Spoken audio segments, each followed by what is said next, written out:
இந்த பயணத்தை பார்த்து ஸ்டாலினுக்கு ஜுரம் வந்திருக்கும். காட்டுக்குள்ளார ஒருத்தர் சுடுகாடு பக்கம் போகும்போது ரொம்ப பயந்தாங்குழியா இருக்கிறவன் தன்னோட தைரியத்துக்காக ஏதோ ஒரு பாட்டு பாடிட்டு போவான் பாத்தீங்களா? அதாவது இவங்களுக்கு பயத்துல பேதி ஆகுதுங்கிறது தான் உண்மை.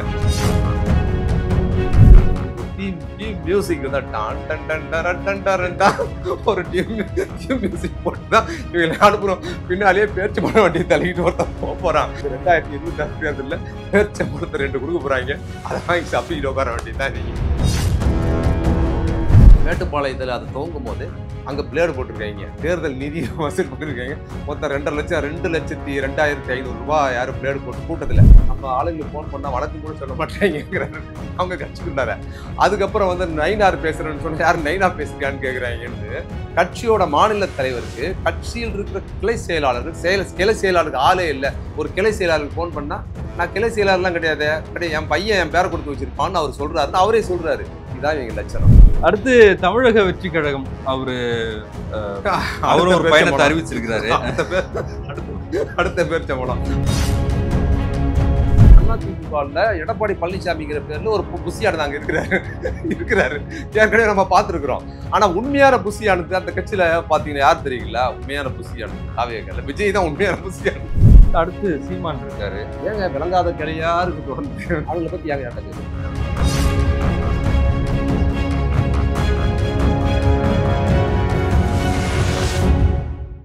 சவுத் பீட் அன்பு உறவுகளுக்கு வணக்கம். நான் ஃபெலிக்ஸ் என்பவொலி. இந்த நேர்காணலில் நாம் சந்திக்க இருப்பவர் திராவிட இயக்க சிந்தனையாளர், எழுத்தாளர், பேச்சாளர் திரு வே மதிமாறன் அவர்கள்.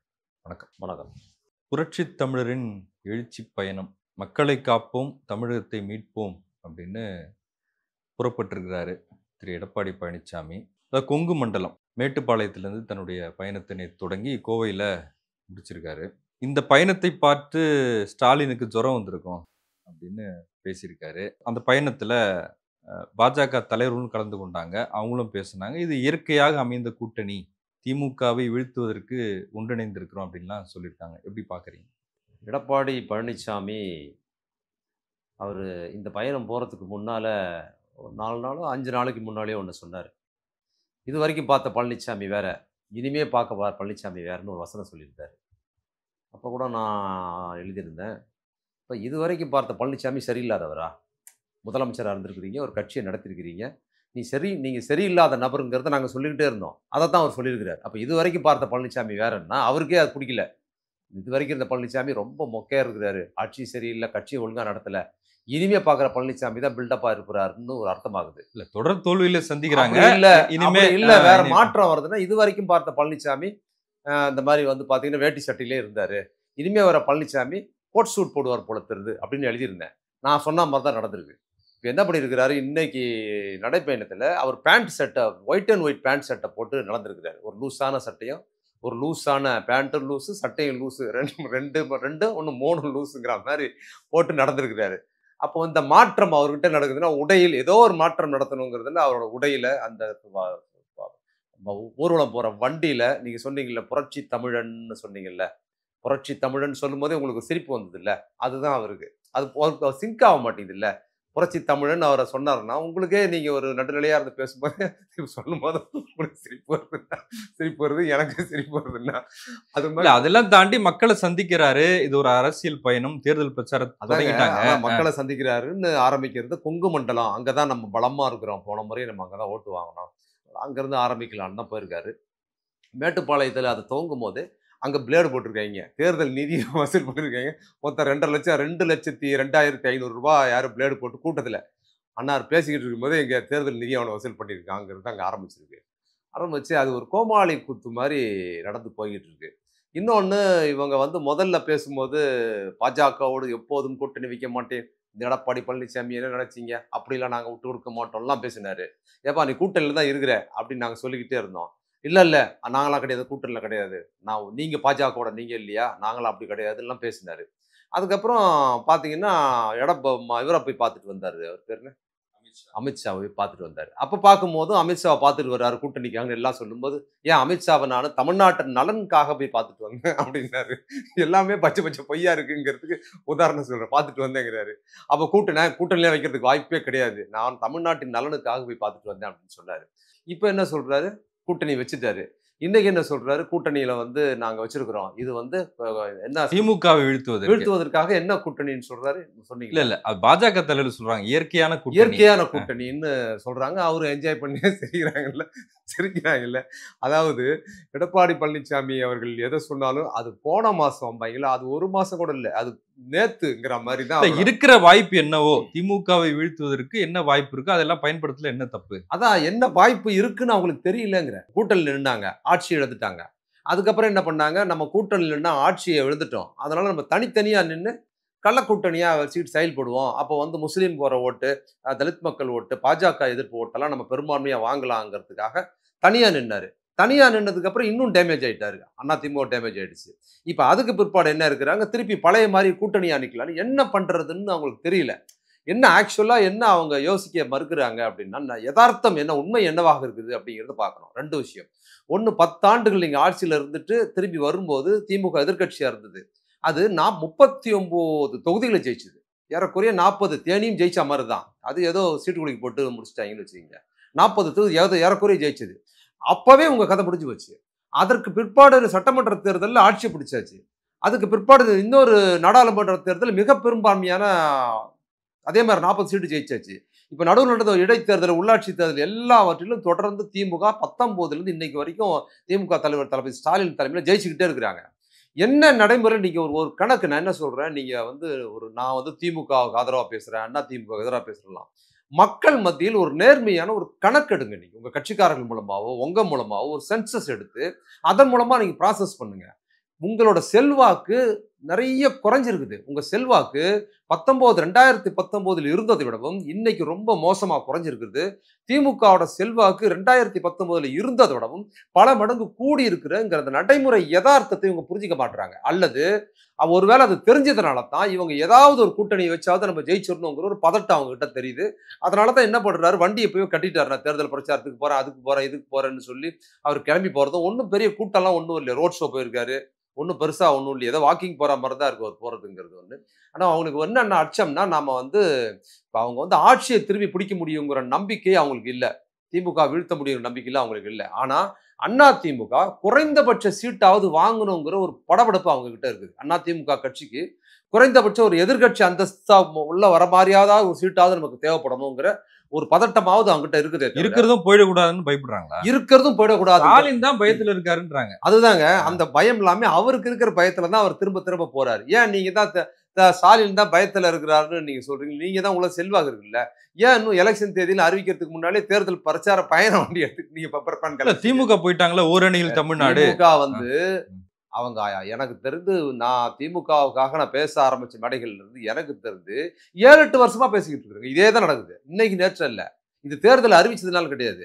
போன சட்டமன்ற தேர்தலுக்கு முன்னாலேயும் அதுக்கு முன்னால நாடாளுமன்ற தேர்தலுக்கு முன்னாலேயும் அவங்க கட்சி ப்ராசஸே மக்களிடம் பேசுறது தாங்க. ஏதாவது கலைஞர் வீடு வீடா போய் பேசுறது இப்ப பண்றாங்க. அதுக்கு முன்னாலே நீங்க பாத்தீங்கன்னா கலைஞர் பிறந்தநாள் நிகழ்ச்சி ஆகட்டும், அதுக்கப்புறம் பாத்தீங்கன்னா 4ஆண்டு ஆட்சி சாதனைங்கிறது இது எல்லாமே மக்கள் கிட்ட தன்னோட சாதனைகளையும் மற்ற பாஜக தமிழ்நாட்டுக்கு வஞ்சிக்கிற பாஜகவுக்கு எதிரான பிரச்சாரங்களை தொடர்ந்து செஞ்சுக்கிட்டே இருக்கிறாங்க. அது புதுசு ஒன்றும் கிடையாது. மக்கள் மத்தியில் போய் பார்த்துக்கிட்டே இருக்கிறாங்க, செஞ்சுக்கிட்டே இருக்கிறாங்க, பேசிக்கிட்டே இருக்கிறாரு. ரோட் ஷோ போறாரு, ரோட் ஷோ போற மக்களை போய் சந்திக்கிறாரு. அவரு தொண்டர்களை கூட்டு அறிவாலயத்தில் பார்க்குற அவங்க ப்ராசஸ் பண்ணிக்கிட்டே இருக்கிறாங்க. கட்சி வேலை ரொம்ப நாளா நடக்குதாங்க. நீங்க தேர்தல் பிரச்சாரம் நடத்திக்கிட்டாலும் சரி, என்ன நடத்தாலும் சரி, தொண்டர்களோடும் மக்களோடும் கட்சி தலைவர்களும் மற்றவர்களும் போய் சேர்ந்து பேசுறதும், வெளியில் இருக்கிற ஆட்களை போய் வந்து திராவிட முன்னேற்ற கழகம் குறித்து, திராவிட இயக்கம் குறித்து பேசுவதற்கான வேலைகளையும் இளைஞரணி செயலாளரும் சரி, இப்போ அவங்க திமுக தலைவரும் சரி, பயிற்சி பாசறை நடத்துறது 3-4 வருஷமா தொடர்ந்து வேலை நடந்துகிட்டு தாங்க இருக்கு. இது ஒன்றும் புதுசு ஒன்றும் கிடையாது. இல்ல அது கட்சி வேலை.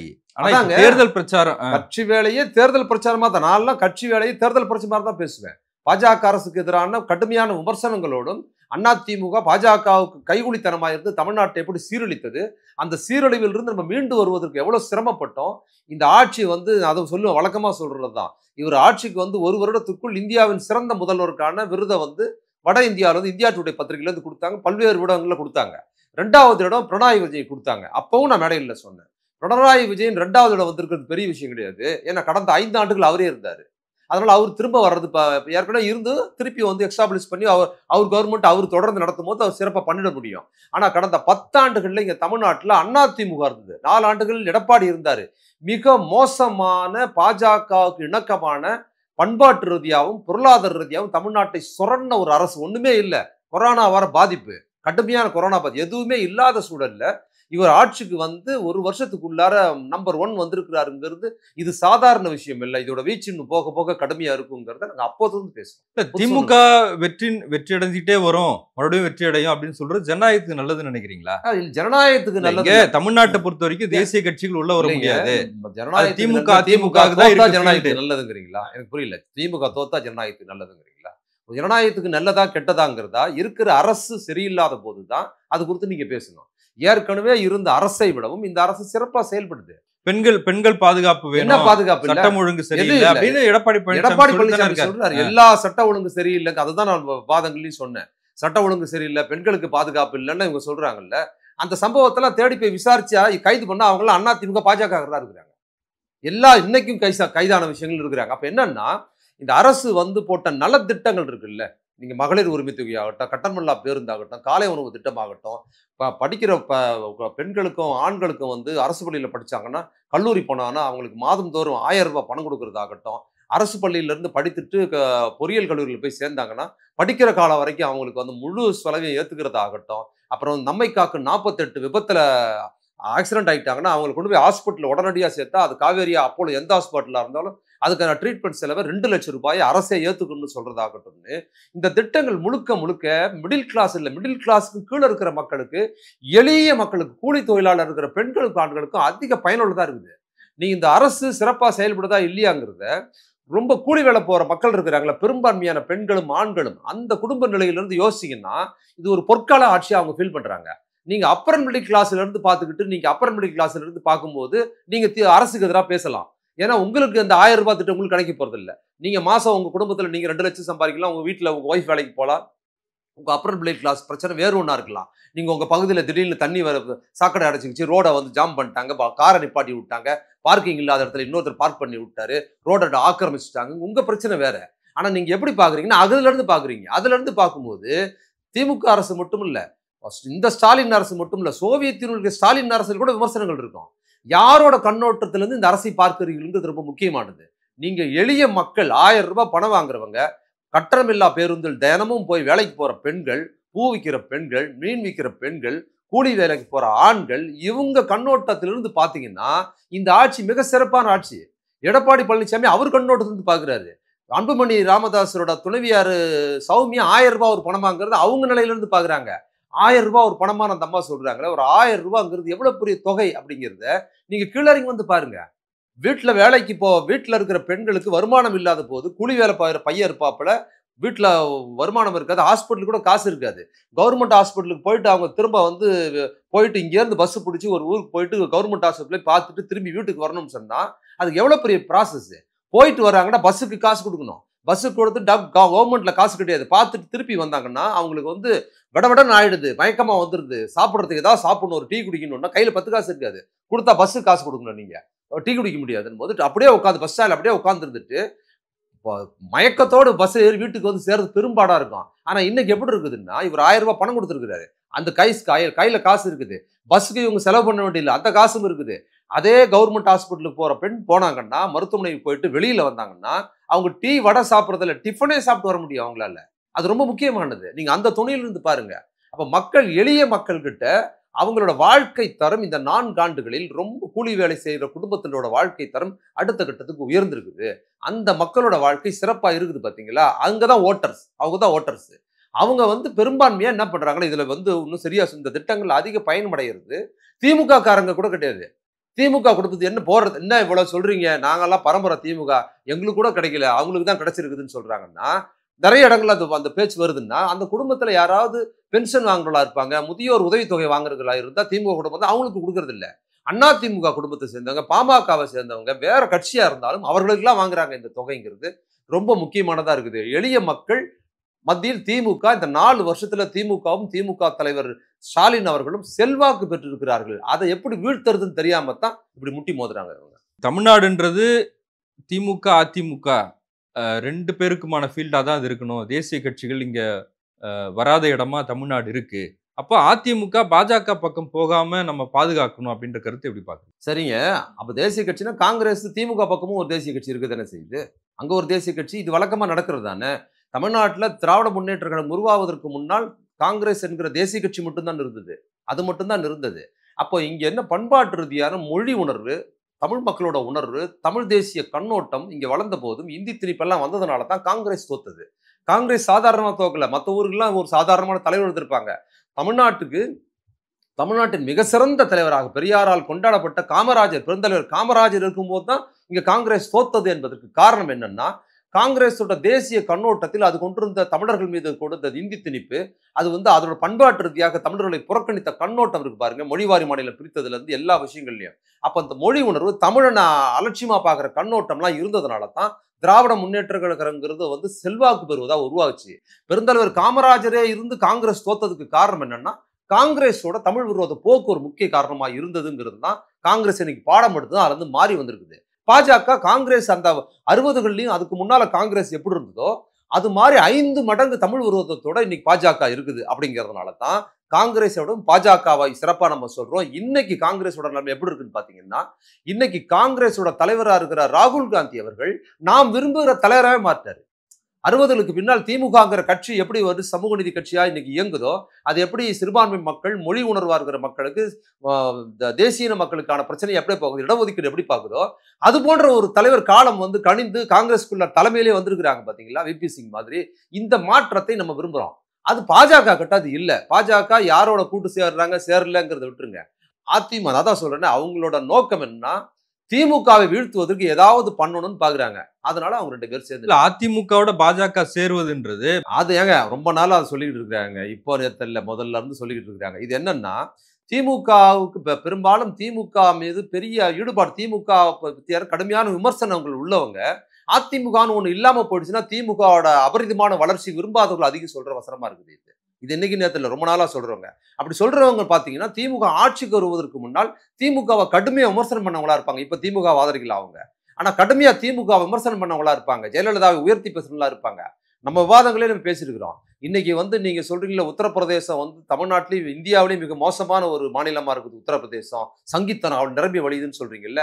அந்த சங்கீத்தனத்துக்கெல்லாம் 25 வருஷத்துக்கு முன்னாடி உத்தரப்பிரதேசத்துக்கு முன்னாடி தமிழ்நாடு தாங்க. அதை ஜெயலலிதா செஞ்சாங்க. ஜெயலலிதா ஆட்சியில மதமாற்ற தடை சட்டம் கொண்டு வந்தாங்க. ஆடு கோழி வெட்டக்கூடாது கொண்டு வந்தாங்க. தடா பொடான்னு போட்டு எவ்வளவு பேர் இதெல்லாம் பண்ணாங்க. அதெல்லாம் திரும்ப வாங்கிட்டாங்க அவங்க. மதமாற்ற தடை சட்டம் இன்னைக்கு உத்தரப்பிரதேசத்துல கூட வரல.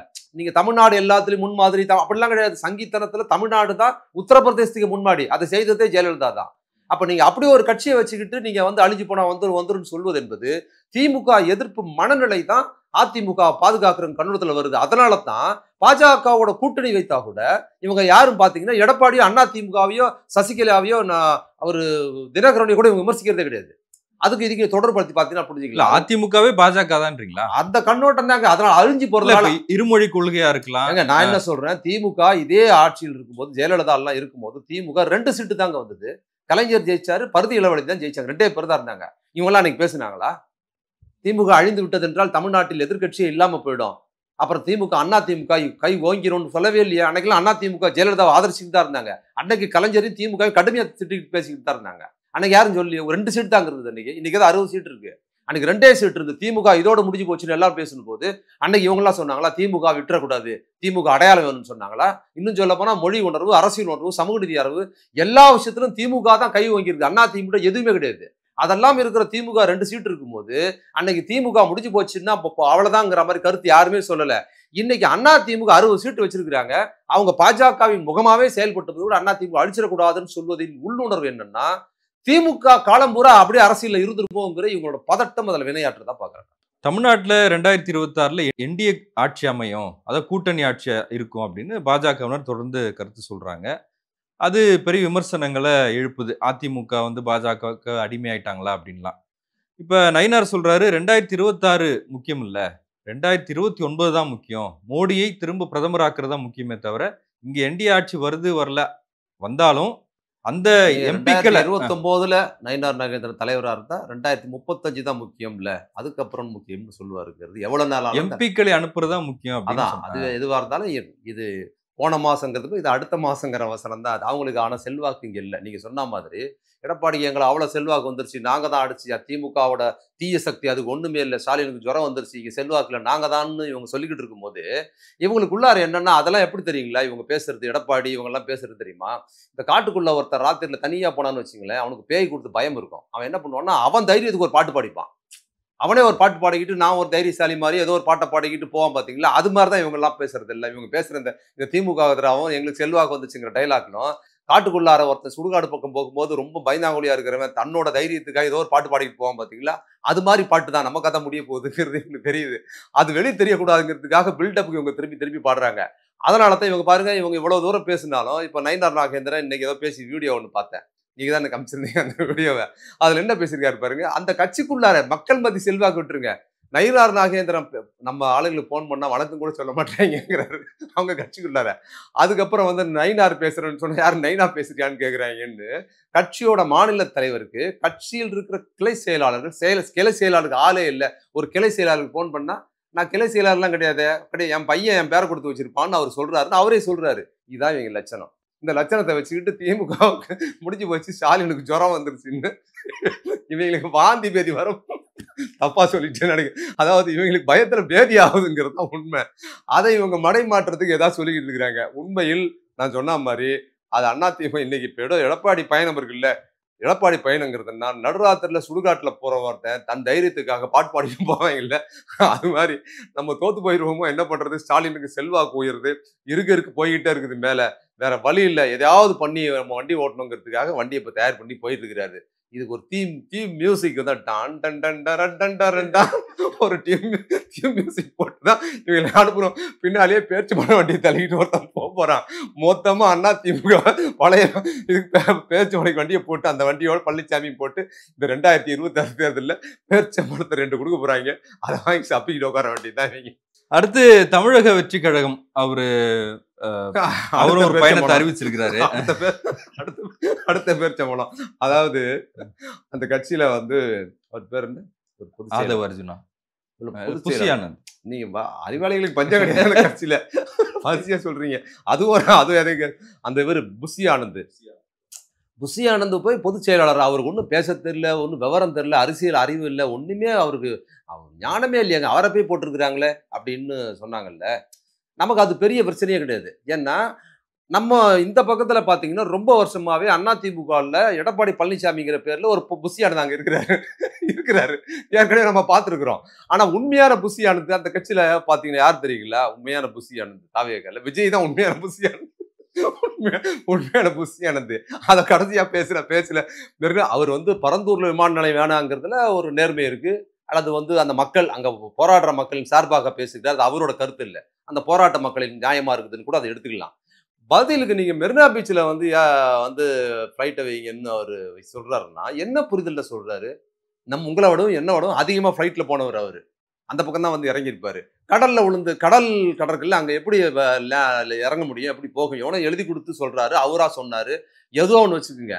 குறைந்தபட்சம் யாருக்குமே இதுவரைக்கும் விமானத்தில் போகாதவங்களுக்கு கூட, விமான நிலையம் போய் பார்க்காதவங்களுக்கு கூட மெரினா பீச்சில் வந்து விமான நிலையம் வைக்க முடியாதுங்கிறது ரொம்ப சாதாரணமா தெரியும்ல. இது மாதிரி பாத்தீங்கன்னா அப்ப அந்த கட்சி நீங்க தாவேக்கேன்னு ஆரம்பிக்கும் போதே சொல்றேன்னா அங்க பூரா புசி ஆனந்த் தான். இங்க இருந்து ஒருத்தர் போனார்ல, இன்னொரு புசி ஆனந்த், நீங்க சொன்னீங்களா அர்ஜுனான்னு ஒருத்தர், அந்த புசி ஆனந்த். இவங்களுக்கு புசி ஆனந்துங்களுக்கு எல்லாம் ஒரு தலைவர் யாருன்னா அவரு ஒரு புசி ஆனந்த். வெற்றிகரமா ஒரு மாநாடு நடத்தி முடிச்சிட்டாங்க.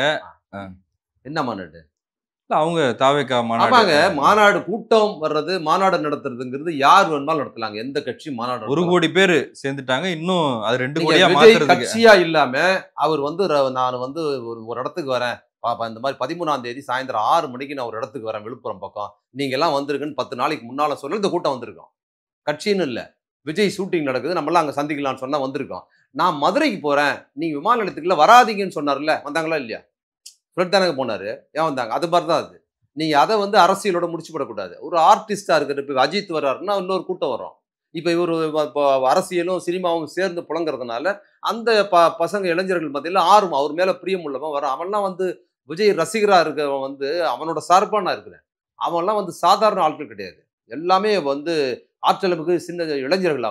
அவங்கெல்லாம் வந்து தன்னோட எல்லாம் கூலி தொழிலாளர், அதிகமான கூலி தொழிலாளர் இருக்கிறாங்க. சின்ன சின்ன வேலைகளுக்கு போறவங்க. அந்த பசங்க சம்பாதிக்கிற காசை குடும்பத்துக்கு கூட செலவு பண்ணாம 1000 2000 இவர் படம் பார்க்கறதுக்கு செலவு பண்றாங்க. படம் ரிலீஸ் ஆகும்போது இல்ல அவங்களாம் ஓட்டு போடுவாங்கல்ல அவருக்கு. ஓட்டு போடுறாங்கிறது ரெண்டாவதுங்க. அவங்களை எப்படி யூஸ் பண்றாருங்கிறது நான் சொல்றேன். அப்படி சினிமாவா எடுக்கும் போது கூட தன் ரசிகர்கள் நலன் கருது அவருக்கு நடந்துக்கலன்னு சொல்றேன். இவ்வளோ காசு நீ ஏன்பா செலவு பண்ற? கூலி தொழிலாளர் இருக்கிற உன் குழந்தைக்கு உடம்பு சரியில்லை, உன் பொண்டாட்டி தாலியெல்லாம் அடகு வச்சு நீ எனக்கு கட் அவுட் வைக்கணுமா? அதெல்லாம் வேண்டாம்.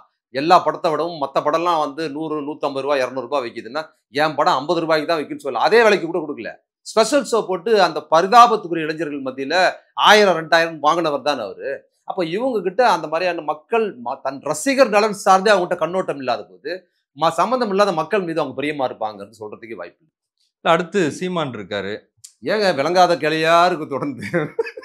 அங்க ஆரம்பிச்சு நம்ம வாகனத்துல ஆரம்பிச்சு இங்க வரைக்கும் வந்து இப்ப இன்னொரு விளங்காது இங்க வந்து நிக்கிறீங்க. இல்ல அவரு இருக்காரு, அவரு எங்க இருக்காரு? எங்கெங்க இருக்காரு? கல் உண்ணும் போராட்டம், என்னங்க ஆடு மாடு மாநாடு. இந்த மாநாடு முருகன் மாநாடு நடந்தது அதே மதுரையில. மதுரைக்கு வந்த சோதனைன்னு திருவிளையாடல்ல வரும் பாருங்க. இந்த மதுரையை போட்டு எங்க இப்படி பாடாப்படுத்துறீங்க? வேற ஊர்ல எங்கேயாவது வைக்க கூடாதா? இவங்க முருகன் மாநாடு நடத்தி அது ஒரு இம்சை பண்ணாங்க, இவர் ஆடு மாடு மாநாடு நடத்துறேங்கிறது மதுரை மக்களை பார்த்தா உங்களுக்கு என்னன்னு தெரியல. உங்களுக்கு பிச்சரை போறாங்க ஒரு மதுரைக்காரங்க பாத்துக்குங்க. என்ன கோமாளித்தானே இவங்க வந்து முருகன் மாநாடு நடத்தி எவ்வளவு சின்னாதானப்படுத்துறாங்க. என்ன அரசியல் எவ்வளவு மோசமா நடந்தது. நீ முருகன் முருகன் நான் தான் ஒரிஜினல் முருகன், முருகன் தான் நம்ம தமிழ் கடவுள், நம்ம தமிழ் அடையாளம் சொல்லிக்கிட்டு இருந்தல ஒரு முருகன். அதை பத்தி உன் கருத்து என்ன? ஏன் ஓடி ஒளியிற? இன்னைக்கு வரைக்கும் சொல்லிருக்கிய நீ? உனக்கு எதை பத்தி பேச யோசிச்சு இருக்குது? இப்ப ஆடு மாடு எடுத்திருக்கு, சம்பந்தம் இல்லாம விஷயத்த பேசுறது. நீ முருகன் மாநாடு பத்தி உன் கருத்து சொல்லு. முருகன் மாநாடு பாஜக நடத்திய முருகன் மாநாடு சரியானது, அங்க அண்ணாவும் பெரியாரையும் பத்தி போட்ட வீடியோ வந்து மிக சிறப்பானது சொல்லு. அதையாவது சொல்லு. அதை கூட நீங்க சொல்ல முடியல. குறைந்தபட்ச நேர்மை இல்லை, குறைந்தபட்ச தைரியம் கூட அவங்ககிட்ட கிடையாது. நான் தான் சொல்றேன்ல, சுடுகாட்டுக்குள்ள போகும்போது தனியா பாட்டு பாடிட்டு போனாங்க தன் தைரியத்துக்கு. அது மாதிரி ஆளுக்கு தான் பூரா அவங்க எல்லாம். சீமானோட பில்டப் தைரியம் எல்லாம் பயந்தாங்கொழிங்க அவங்க. ஒரு பொது விஷயத்தில் கருத்து சொன்னா நமக்கு வந்து எதிராக மாறிடும், நமக்கு பிரச்சனை ஆயிடும்னா அதை கருத்தை சொல்ல மாட்டாங்க இவங்க. அப்படிப்பட்ட ஆளு தான் இவங்க. இவங்க எல்லாம் சுடுகாட்டுல தம் பயத்துக்கு பாட்டு பாடிக்கிட்டு போற ஒரு பயந்தாங்கொழிக்குள்ள தான் இவங்க எல்லாமே கட்சி நடத்துறவங்க. இல்ல இப்ப தேர்தலுக்கு இன்னும் கிட்டத்தட்ட ஒரு வருஷம் இருக்கு. இப்பவே முடிவுக்கு வந்துடுறீங்களா? இல்லைங்க, இவங்ககிட்ட எதுவும் கிடையாதுங்கிறேன். தமிழ் தேசியம் பேசுகிறவர்கள் யாருக்கு எதிராக பேசணும்? இந்திய தேசத்துக்கு எதிராக பேசணும். இந்திய தேசத்துக்கு எதிராக பேசுவதுதான் தமிழ் தேசியம். அதுக்கப்புறம் தான் நீ மற்றதெல்லாம் பேசணும். இந்திய தேசத்துக்கு எதிராக பேச மாட்டாங்க. ஏன்னா உள்ள வச்சு நொங்கி எடுத்துருவாங்க, ஜாமீன் கிடைக்காதுன்னு தெரியும். அப்ப என்ன பண்றதுன்னா சேஃபா நம்ம தமிழ் தேசியத்தை வந்து எப்படி சேஃபா பேசணும்னா, திமுக திராவிடம்னு பேசுனீங்கன்னா உங்களுக்கு சட்ட ரீதியா எந்த சிக்கலுமே கிடையாது. உங்க பில்டப் நீங்க பேசிக்கலாம். திராவிடம்னே ஒண்ணு இல்லைன்றல்ல, என்ன விளக்க என்ன அதை பேசுற? நீ இந்திய தேசியத்தை பேசுவதற்கு பயந்து கொண்டுதான் நீ என்ன பண்ற? திராவிடத்துக்கு எதிராக பேசுறது, திராவிட சீரழிச்சதுன்னு சொல்றதெல்லாம் எதுக்குன்னா சட்ட ரீதியா எந்த பிரச்சனையும் கிடையாது. உங்களுக்கு சட்ட ரீதியா திராவிடத்தை திட்டி பேசுவது, நீங்க தேசியத்தை திட்டி பேசும்போது தான் நீங்க பிரச்சனையை சந்திக்கணும். நீ தமிழ் தேசியவாதியா இருந்தா தமிழ் தேசியத்தை, இந்திய தேசியம் தான் தமிழ்நாட்டை வச்சிருக்குது. அப்ப நீ தனி தமிழ்நாடு, தமிழனுக்கு உரிமைன்னு சொன்னா நீ ஆட்டோமேட்டிக்கா தேசியம் குறித்து தான் பேசணும். நீ இந்திய தேசியம் குறித்து பேசாமல் நீ திராவிடம் குறித்து பேசுறதுங்கிறது நீ பச்சை பயந்தாங்கோலி என்பதும் நீ ஒரு பிழைப்புவாதி என்பது தான். சீமான் மட்டும் சொல்லல, சீமானை போல் தமிழ் தேசியம் பேசுகிற, திராவிட எதிர்ப்பு மட்டும் பேசுகிற இந்த பிழைப்புவாதிகளோட பயந்தான். நான் திருப்பும் சொல்றேன், சுடுகாட்டுக்குள்ளார பாட்டு பாடிக்கிட்டு பயந்துக்கிட்டு போறான் பாத்தீங்களா, அவனோட கோழைகள் இவங்க. அதனாலதான் இவங்க ஒரு வார்த்தை கூட தமிழ் தேசியத்துக்கு எது எதிராக இருக்கிறது, தமிழ் தேசியத்துக்கு எது தோதானதுங்கிற அரசியலுக்குள்ள இவங்க பேசுறதே கிடையாது. இவங்களோட விஷயத்த தமிழ் தேசியத்தின் கூறு ஒண்ணுமே கிடையாது, பிழைப்புவாத கூறு இருக்கு. அதனால என்ன ஆகுதுன்னா, யாரை திட்டினா எதிர்ப்பு இல்லாம இருக்கும், அதை திட்டுறது. ஏன் இந்திய தேசியத்துக்கு இப்ப பெருசா பேசுவாங்க, ஆனா இந்திய தேசத்தை ஆதரித்த ஒரு பெரும்பான்மை ஜாதி சமூக தலைவரை பத்தி பொதுமே பேச மாட்டாங்க. அவர் காலமுறை இந்திய தேசத்தை ஆதரிச்சிருப்பாரு. பேசுனாங்கன்னா என்ன பண்ணுவாங்க, ஜாதிகாரர் வாய உடைப்பாங்க. அப்ப பெரும்பான்மை சாதியாக நீ கொண்டாடுகிற சாதியில் இருக்கிற அந்த தலைவர்கள் இந்திய தேசத்துக்காக இருந்தவங்க. அவங்க இந்திய தேசத்தை தான் கட்டமைச்சாங்க, தமிழ் தேசத்துக்கு எதிராக கட்டமைச்சாங்க. அது குறித்து உன்னால பேச முடியாது. இந்திய தேசத்துக்கு பேசினாலும் ஜெயிலுக்கு போயிடுவேன். இந்திய தேசத்தை ஆதரிச்சு பேசின தலைவர்கள் நீ மறைமுக விமர்சனம் பண்ண கூட உன்னை நடமாட விட மாட்டாங்க, கையை கால உடைச்சிருவாங்க. அப்ப எது சேஃப் அப்படின்னு பாத்தீங்கன்னா, தமிழ் தேசியத்தின் பேரிலும் தமிழ் தேசிய அரசியலும் மொழி உணர்வுக்காகவும் இந்திய எதிர்ப்பு போராட்டம் நடத்திய பெரியாருக்கு எதிராக பேசுறது. ஏன் பேசுறதுன்னா, பெரியார் பத்தி பேசுனா பிரச்சனை இல்லை, சட்ட ரீதியா பிரச்சனை கிடையாது, எந்த ஜாதிக்காரனும் வாய உடைக்க மாட்டாங்கிறதுனால இந்த மாதிரி பயந்தாங்கொடி பயல்கள் தான் தமிழ் தேசியம் பேசுற பயல்களா இருக்கிற. இவங்ககிட்ட குறைந்த குற்ற நேர்மையோடு கிடையாது. அவங்களை பத்தி ஏன் ஏன்ட்ட கேட்கறீங்க தேவையில்லை.